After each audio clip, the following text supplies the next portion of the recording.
Hey everybody, welcome back to Tim Travels. I'm your host Terry. It's the 30th of October. Month's almost over. So I was somebody asked me if I was going to do a part 3 to my video about what I wish I would have known before I entered into the trucking industry, and I said, yep, I'm doing one. And so today, or in this video, I want to talk about some things that I've always been kind of surprised by the lack of professionalism in the industry, and I kind of also came from a world where, I'm sure there are people that gaslight, I'm sure there are people that bully and stuff like that, but that wasn't I take it back, it was my experience at a couple of law firms, but I didn't stay at those law firms. And when I ran my own law firm, that was totally never okay. And in fact, I had an associate attorney one time that was like a jerk to well, it's funny, my wife worked at the firm. He was kind of a jerk to her, which was not a good look. But he was also a jerk to this gal that had been with me at 2 different firms, who was, who I was very loyal to, because she was very loyal to me and my partner. Sorry, I was pulling out on the road here. I'm actually up in Gettysburg. But I'm heading back down to Maryland. Anyway, so I know it does go on in lots of businesses, but I was surprised at the level that you see in this industry. It's kind of mind-boggling in a way. But anyway, I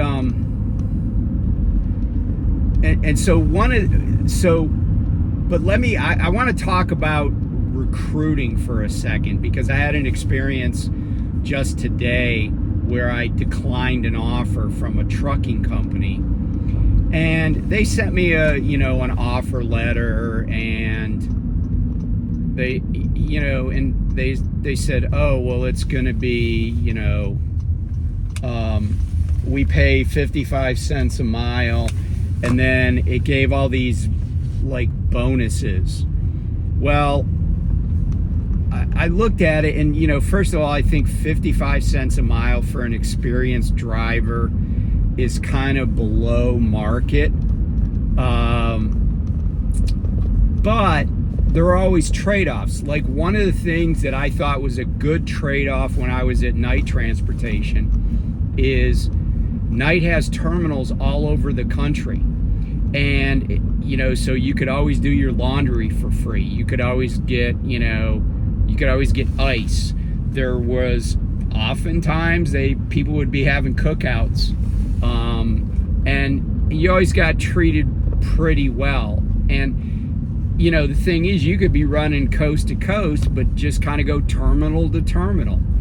And to me, that was an advantage. That was something I really liked.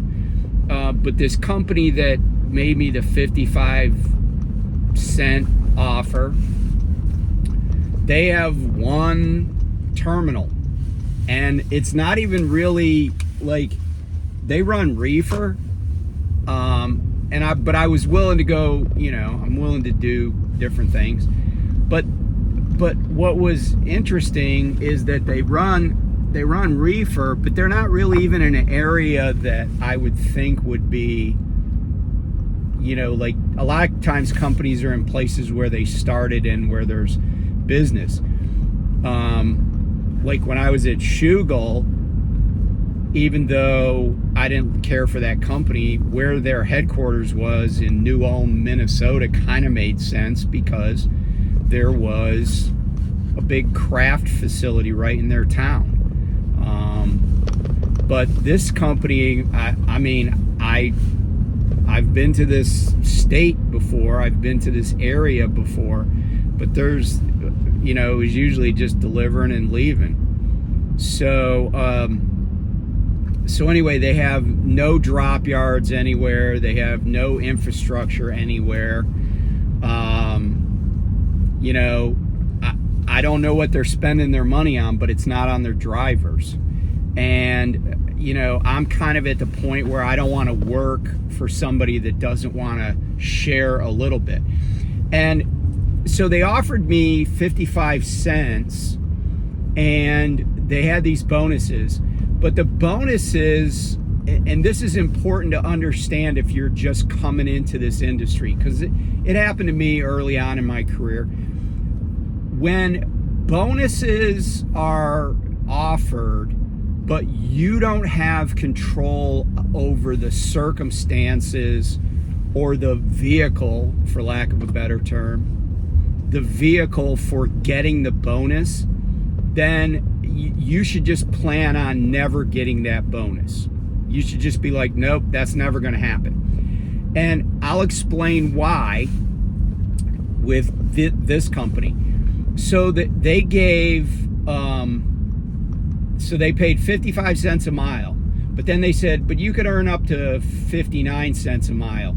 And there are production bonuses, but the production bonuses were 33,000 miles in a quarter. Then they would give you 1 cent extra. So if you're doing the math at home, that's $330 gross. The second bonus was 36,000 miles. It was 1 cent. But I think that just meant that you would get 2 cents at 36,000 miles, which would equate to, $720 a quarter. And then there was another bonus at some even higher amount, like 38,000. And, and I was just like, okay, so you have 3 cents worth of bonuses if I get to 38,000 miles in a quarter.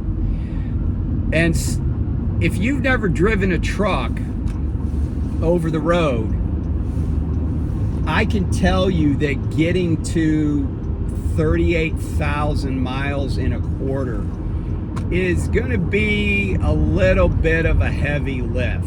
Now, I'm sure that having just said that, there'll be some person that gets on in the comments and says, they run 42,000 miles every quarter.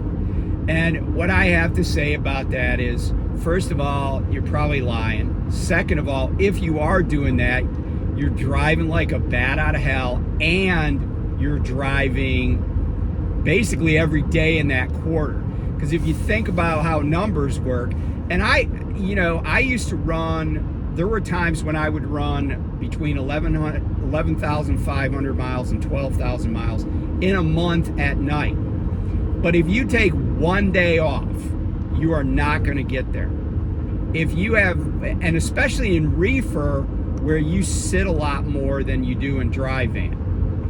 And all of this assumes that you even get dispatched for that amount. Because if you ever watched any of my videos about J&R Schugel, I was supposed to get a $500 a month bonus for 30 months, but I had a production number of 90, excuse me, in a month I had to run 9,500 miles. Can I tell you, I ran like 94.28 more than 1 month. And when I would talk to other drivers, everybody said the same thing. In other words, I'm very convinced that my company was doing a bunch of stuff to make sure that not every driver got their bonus, because almost everybody was hired on a bonus. And in fact, it wouldn't surprise me that less than 50% of the drivers in a given month wouldn't get the bonus. Sorry, I had to itch my ankle. But here's the crazy thing. When I was at Schugel, there were months where I didn't get the bonus and didn't take one day off the whole month. Not one day off the whole month. Still didn't get to 9,500 miles. So, you know, so these bonuses that they're paying on a quarterly basis, they're meaningless to me. Because if I take, let's say, just pick a time frame. And by the way, the first month that I was at Schugel, I did go over 9,500 miles and I didn't get the bonus. And I'm like, why didn't I get my bonus? They're like, oh, well, we don't do that the first month because you're not here for the whole month. I said, well, it didn't really matter. And they came up with any reason at all to not pay that bonus. Okay, but going back to this new company, that's not going to be my new company. You know, I started thinking about the bonuses I got at night. And at night, and this is in 2019, so this is like 6.5 years ago, I would get a 4-cent per mile bonus if I ran 11,500 miles or more in a month. And I would get it the following month. It would be like the second paycheck of the month. You'd get the bonus for the month before. 4 cents a mile. And I got that monthly. So if I ran hard, I would get 400 plus, like it was like $442 or something every month extra. So even if you thought the bonus at this company was like, you know, oh, you get 3 cents if you hit 38,000 miles, it still doesn't, it's still a pittance. It's a pittance. And I would be shocked if somebody's getting that kind of mileage on the regular. Because, you know, averaging 12,000 miles a month for month after month after month, that's pretty hard. And that would only be 2 cents a mile for 12,000 miles a month on average. So, you know, maybe a safety bonus you can kind of control, right? Because that's based on how you drive, your driving habits and stuff like that. But don't fall for these bonuses. Like, I kind of fell for it, right? I was like, oh, you know, and they're like $500 a month. I'm like, okay, cool. But they didn't tell me there was a production requirement until I got to orientation. So that was a little bit of, lying or not making sure I knew the full truth. But here's the other part of that. But when I did get there and they were like, yeah, it's 9,500 miles a month to get your bonus. I'm like, okay, how hard can that be, right? Because I was used to being able to run 11,000 plus every month when I was at night. I knew, hey, if I'm in the truck 28 days in a month, I'm gonna get, at least 10,000 miles that month. Not at Schugel, man. You could be in the truck 30 days and not even get to 9,500 miles. And what that means is not only was I getting cheated out of my bonus because of how they ran things, but also I just wasn't getting miles, period. You know, if you're OTR and they can't consistently get you 10,000 miles a month, which really that's an average of less than 2,500 a week, because there's 4.3 weeks in a month. If you're not getting 10,000 miles a month, your company's, doesn't have enough work. But, so beware of bonuses that require somebody else to do something for you to get that bonus, because odds are you're not going to get it a lot of times. So anyway, So that's like kind of the recruiting part of this piece, and what to look out for there. But one of the things that I never, sorry, I'm going through like a little construction area, but one of the things that I never thought of before I came to the trucking industry is, like I was mentioning earlier, the amount of lying and gaslighting that's done to drivers. And I know there are people that say, oh, well, my company doesn't do that. And my response to that is, I'm happy that your company doesn't do that. But, because, you know, I dealt with this in other capacities. But sometimes you don't know if you're being lied to. You can't know. And, you know, a lot, and I think all of us, for the most part, want to trust the people we work with. I mean, who in their right mind goes into an occupation or goes, you know, takes a job at a company and says, yeah, I hope they lie to me all the time? Like, no one wants to do that. So we all kind of go in it with this hope that we'll get treated fairly, because we kind of think, oh, I would treat people fairly. I would, you know, pay people what they were entitled to. I would run them as hard as they could run, you know? And if they get bonuses, cool. But so I certainly think that, but I know that in practice, it often doesn't happen. And one of the things that has bothered me about trucking is the gaslighting and, you know, and the stupidity. Because sometimes I've had driver managers say stuff that was just monumentally stupid, and you know, whether it was, oh, well, you can run, you know, they just look at something on a computer screen, they're like, yeah, you can run 200 more miles. And it's like, no, dude, the highway is shut down. There's a snowstorm, whatever it is. Like, I got a huge detour in West Virginia one time, and I had already told a day dispatcher that it was going to be tight getting to this delivery, to this 90.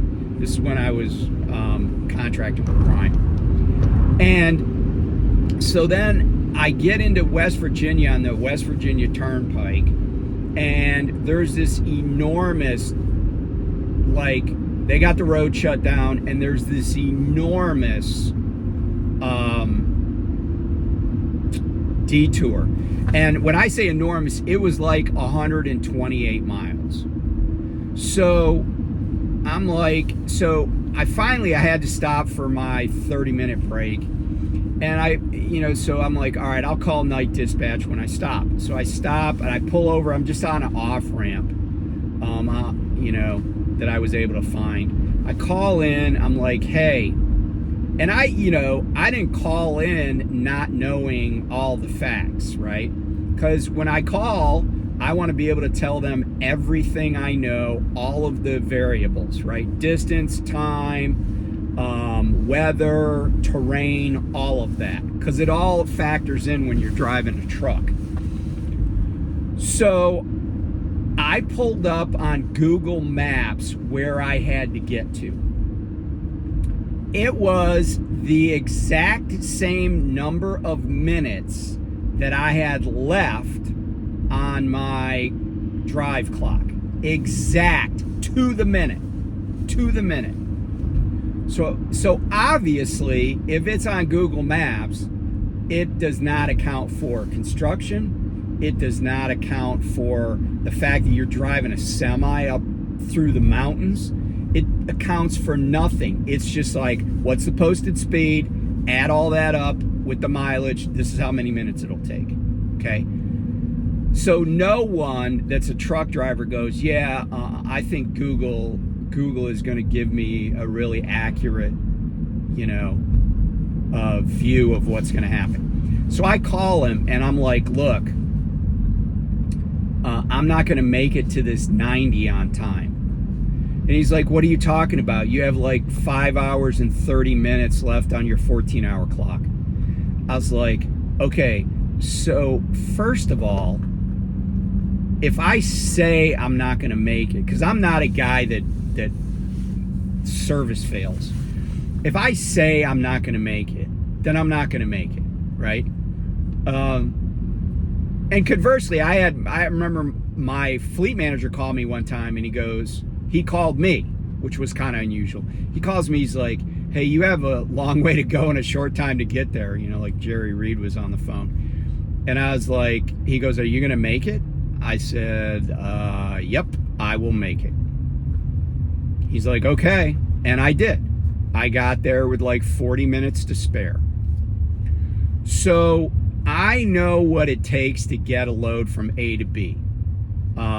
So anyway, I'm on the phone with this night dispatcher, and he's all like, oh, well, you got 5 hours and 20 minutes left on your 14-hour clock. I'm like, yeah, dude, but I only have 4 hours and 12 minutes left on my drive clock. Like, the fact that he even brought my 14-hour clock up was just stupid.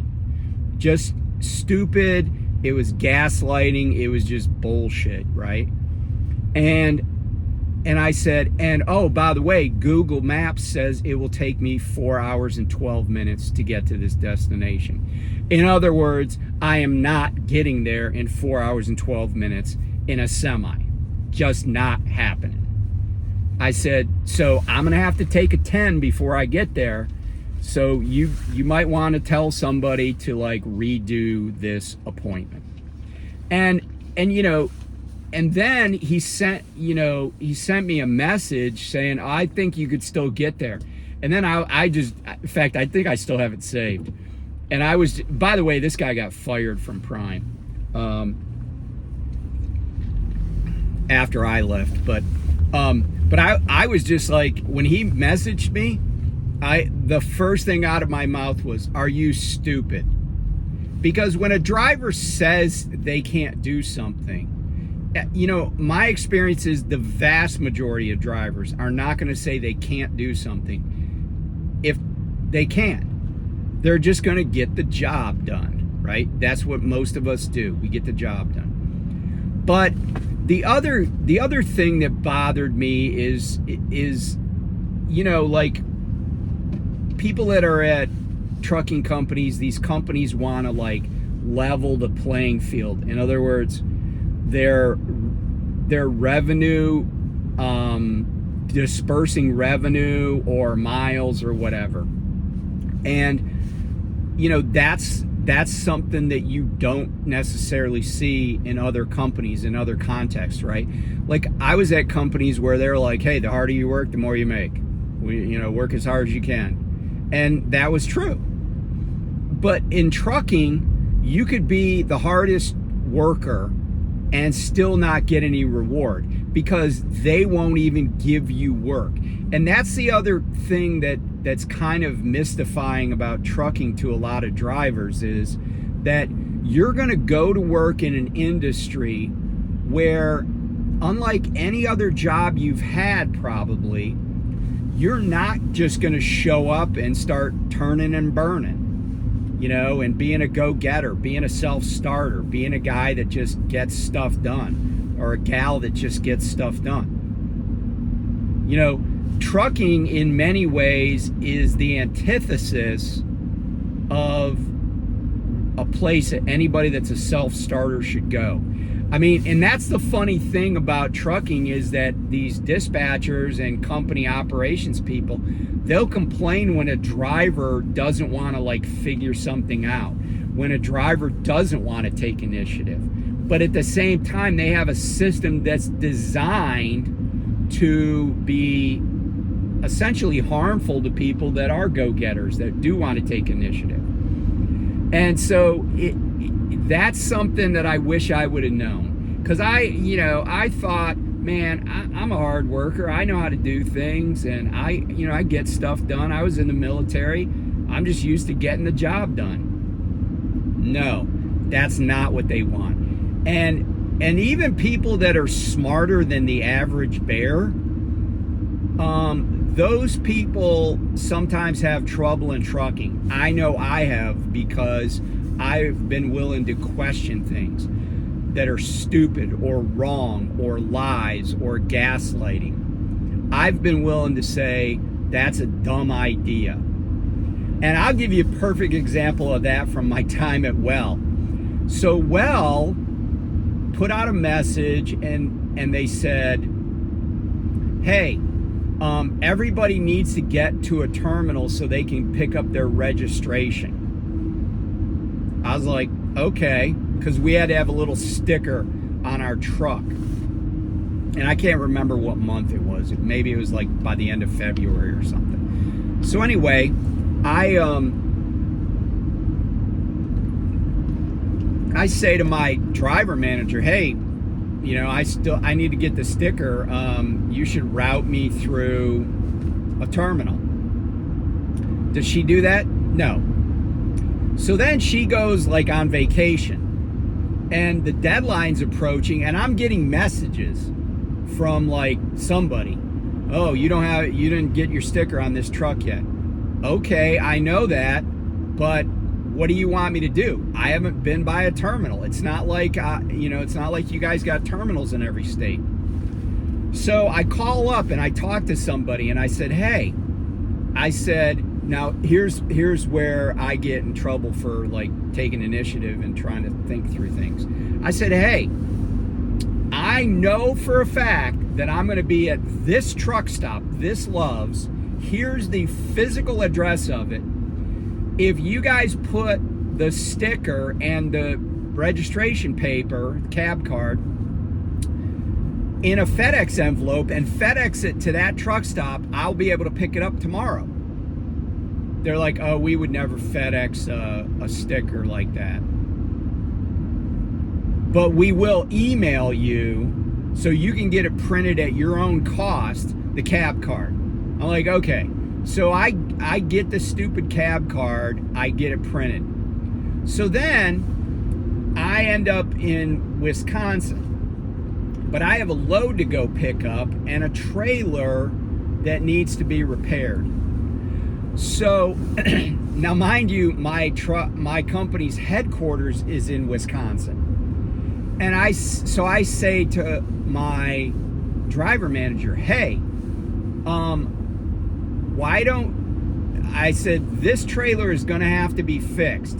I'm doing a drop and hook in this town, which is about like 50 miles from where the company is headquartered. I said, why don't you send somebody over there, like in a day cab? Or they had, and they had like local dudes that would just pick up from like local warehouses, including her husband, by the way.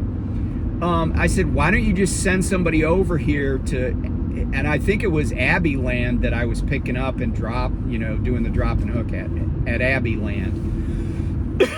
And I said, why don't you just let me go up there, do my drop and hook, because I'm just trying to be on the road, and then send somebody over there and grab this trailer so they don't load it again. No, we can't do that. We want you to go to Love's. And here's the other crazy thing. What needed to be repaired was not a DOT out of service violation. It was something that should have been fixed, but I was not going to get put out of service for having that trailer on my back. So they make me stop in the middle of my workday. They make me stop at a Love's south of Milwaukee to get this fixed. While I'm there, right? Now this is going to get even more stupid than it already was. While I'm there, I get a call from my driver manager, and she says, hey, did you get the sticker for your truck yet? And I said, no. And she said, oh, well, in that case, as soon as you get the trailer repaired, you need to come up here to De Pere. Remember, I had to get the trailer repaired because the trailer was going to Abbey Land. Then, because they're so bad at planning and so bad at managing that they still had me come to the terminal with a trailer they just paid hundreds of dollars to get fixed at Love's.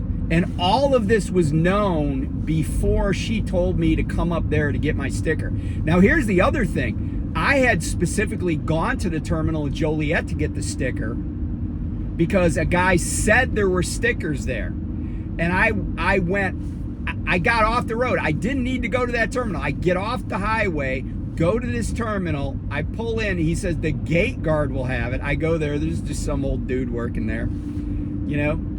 I said, hey, do you have a sticker? He's like, I don't have any stickers. I said, did anybody give you an envelope or anything? Nope. They spent so much money and they were so stupid about it. And then right after that is when the knucklehead that's this chief operating officer who lives in Columbia, Missouri, he sent out a thing whining about fuel prices. I'm like, you guys are just dumbasses. And this is a perfect example of what you will face in the trucking industry. Does every company do this every week? No, because that would be insane in and of itself. No, probably not. But my prediction is there will be something like this at any company you go to.